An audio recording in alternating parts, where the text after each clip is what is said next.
you've heard the numbers just like I have. We're only a day and a half into this. We're at around 1,000 players, and it's gone from being a opportunity for quarterbacks to look for because it's the one position where there's only one guy that plays, and a lot of fringe players, a lot of guys just looking for an opportunity to get some playing time, to some heavy hitters in this portal. So Tommy Brockermeyer at one point was the number one rated offensive tackle in high school football. JoJo Earle is a guy that we talked about extensively in trying to find, some playmakers in this Bama offense this past season. So they're the two that headline this Alabama transfer portal at this point.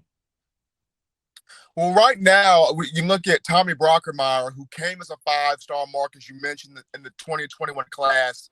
He came in with an injury and just could not quite get that consistency in terms of breaking into that two deep rotation on the offensive line to maybe be a starter or a marquee contributor. And you hate that for Tommy, just due to all of the expectations that he came in under. JoJo Earle had the foot injury in preseason camp, and he came back in time for the Arkansas game. Got a couple of touchdown receptions on the year. I think with him, he probably wasn't utilized the way he thought he would be in the offensive system under Bill O'Brien. He and Christian Leary, two speed guys, both in the transfer portal, both kind of thinking the same thing, kind of thought that they would be used more extensively within the offense. They were not. Javion Cohan, former four-star offensive lineman who came in the 2020 class from Phoenix City, Alabama, 2-year starter as an offensive guard, primarily a left guard, gave up just 1.5 sacks this season. Many people were shocked when he hit the portal because of his experience. Yes, that hurts Alabama depth-wise, but at the same time, they've got guys in this 2022 class that are already on campus that have a lot of talent on the offensive line, and of course, more guys coming in for 2023. A lot of this is geared toward could guys get more NIL opportunities? That could be a situation there. Another situation is, guys not necessarily gelling with this offensive coaching staff, as you're seeing more offensive guys and defensive guys in this portal. And that can point to, Bill O'Brien. Are the guys feeling like they can trust his offensive play calling? This points to Holman Wiggins, the wide receivers coach, with the wide receiver group not being developed this season, as it has been in previous years, in recent years. So many ways you can point this domino effect. But Mark, when you look at just so many scholarship players for Alabama in this portal, it has shocked, quite a few people. National Signing Day would be our focus most years. But, of course, this transfer portal is humming right now. But National Signing Day is coming up in the next 2 to 3 weeks on a Wednesday as usual. Where do we stand with Bama? Any particular names that are at the forefront of the pursuit here in the next couple of weeks?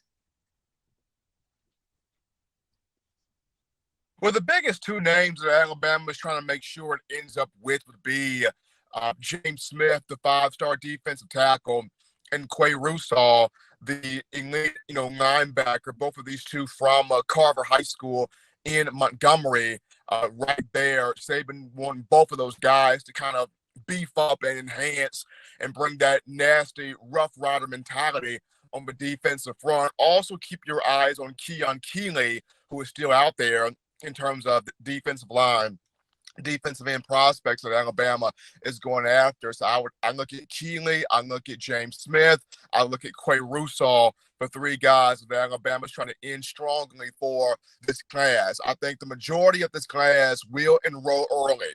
Several guys are talking about wanting to get on campus, wanting to compete and reestablish the culture of marquee play, especially on the offensive line. Miles McVay, 4-star from East St. Louis, he's talking about enrolling early. You got two quarterbacks in Dylan Lonergan and Eli Holstein. Both of these guys, if not one, will enroll early. You look at a couple of defensive backs, Tony Mitchell, Jimmy Hurley, Caleb Downs.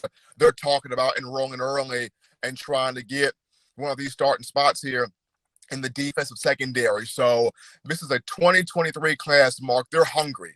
They're ready to get on this campus and get some things going here where the program is concerned. The majority of this group looks to ink, pen to paper and be on campus here December, January, or this month into the month of January.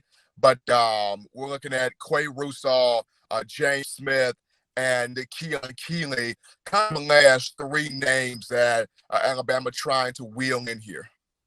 And it's that time of year that you dust off the fax machine, you make sure it's in fine working order, give it a little service, make sure there's no issues there, because we're still using that fax machine.